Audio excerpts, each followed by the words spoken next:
Just let me know when you're ready, Jeff. All right. You ready? Yep.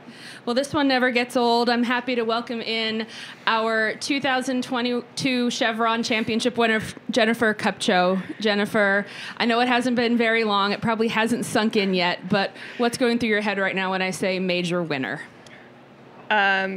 Is that me? Yeah, I think it's surreal. To be a major winner is really special, and to be the last person here at Mission Hills to jump into Poppy's Pond, it's all really special. Beginning of the day, you started out with a 6-stroke lead. Certainly, we're well clear of the field most of the day, but ended up just being a 2-shot advantage. What was going through your mind throughout the day? Were you coming in with a par is my friend mentality, or what was your thought process as you went throughout the day? Honestly, I came out just trying to shoot a couple under. I mean, I had a 6-stroke lead, and I shot 8 under yesterday, so I figured if someone can do that, then they deserve to be in a playoff. So that was really my mentality, and that's what I was fighting for all day. Obviously, I didn't get there, but still pulled it out. You had a bunch of birdies on the card, but a handful of bogeys, too. As you were coming down the stretch with the bogey on 17, what was going through your mind as you stepped to the 18th tee? I mean, just hit it somewhere up in the fairway, not in the water, and then lay it up. I never really even thought about going for it. I mean, even yesterday as well. So, I mean, after 17, I knew all I had to do was make par or bogey.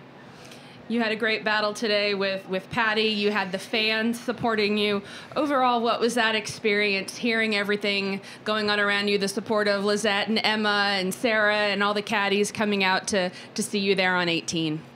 It's special. Honestly, I think one of the biggest things I've fought over the last year and a half is everyone's out here cheering for Nellie or Lexi or someone else that I'm playing with. I don't ever hear "Go Jennifer," and that was really special today to have that, and to have my caddy and his friends and all of my friends out here supporting me. It's really special. When Sarah and Jay were done, Jay got interviewed on the telecast, and you could tell he was emotional. What was it like when you saw him coming across the bridge to give you that hug? I didn't see him coming across the bridge, but yeah, he picked me up. I don't think he's ever picked me up, so that was pretty cool. But yeah, I could definitely tell he was emotional when I did finally look at him. And then last question for me. That's a jump that I think every little girl who's played this game has thought about. Did you know what you were going to do? Had you thought about your plan for jumping in? No, I had not.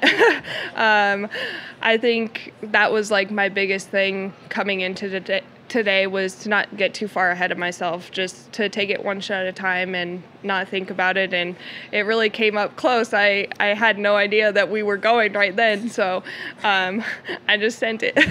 Well, it looked good. You made it in. That's what counts. Yeah. We'll open it up for questions. If you're on the Zoom and have one, please use the raise hand function or let me know in the chat. We're going to start here in the room with Steve. Jennifer, congratulations. With the exception of the trophy currently sitting next to you, how are you different now than you were a year ago? I think I've matured a lot in the last year, and I mean, even since I've been out here, but I think my putting has gotten a lot better. I've been able to calm myself down a lot better. Obviously, I still have my spurts of anger, but I think that's how I get it out quickly and then move on. But I think just my whole mental game has really gotten stronger. Where do you think that started to take place, that maturity level? Honestly, I think once I started putting myself in contention and not succeeding, I really worked with my swing coach. He's also really good with the mental game. So just talking to him a lot about what's going through my mind all the time and trying to figure out how to process my way through that. Jennifer, you are the first woman to win at Augusta National, the last person to win at Mission Hills. Have you had a chance to reflect on your spot in golf history? It certainly has a special place. I mean, it's surreal to be able to say that I was the last person here and first person at Augusta. Hopefully that isn't a continuing pattern because we aren't stopping in a lot of places soon. So hopefully I just keep playing, and it's really exciting to be able to say that I was the last. Kent?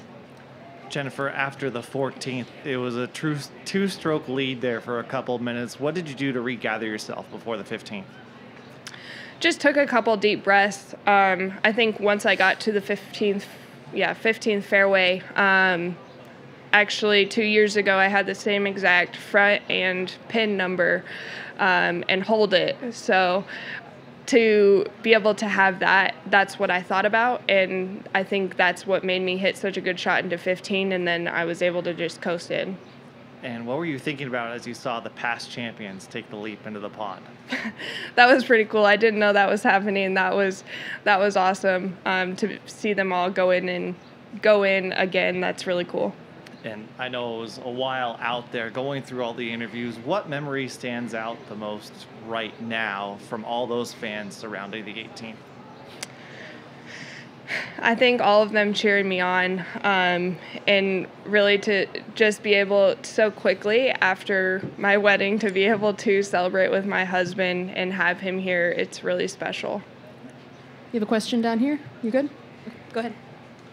I'm curious if you didn't even think about practicing your jump like way before this as a kid. Like, I want to do that sometime. No, I have not. Okay, so was it anything like you thought it would be? I haven't really thought, I'd never really had thought about it. Wow. So honestly, I think, yeah, I mean, you're always walking down that row on the way to 18 in the practice rounds, and you're like, wow, that would be really cool. But I think specifically for myself, I just tried not to get ahead of myself and think about what would I do. I just have never been that type of person. So So now you're going to go home and watch it on video and see how you did, right? yeah, hopefully it looks okay. We've got a whole bunch of girls back here in pink visors who are really excited to meet with you.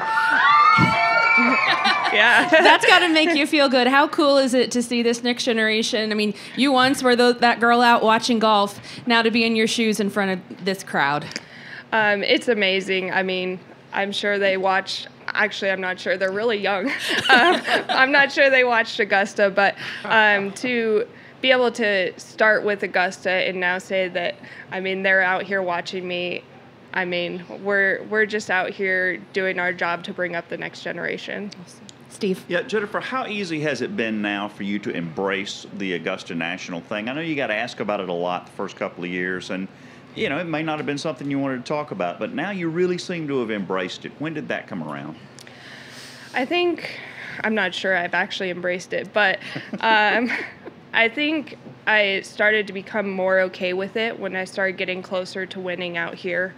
I think that's the biggest thing about it all was I keep getting asked about this Augusta 3 years later. It's like, have you not seen what I've been doing out here? And I've really wanted to, not that Augusta is not special, but now I'm a major champion. To add that to the list is something I've been wanting for a few years now. Great. Anything else? Well, congratulations. You are a major champion. Congrats, Jennifer. Enjoy this. Thank you so much.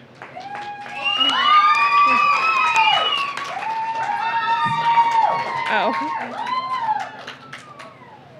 Do you want me to, like, hold on to it?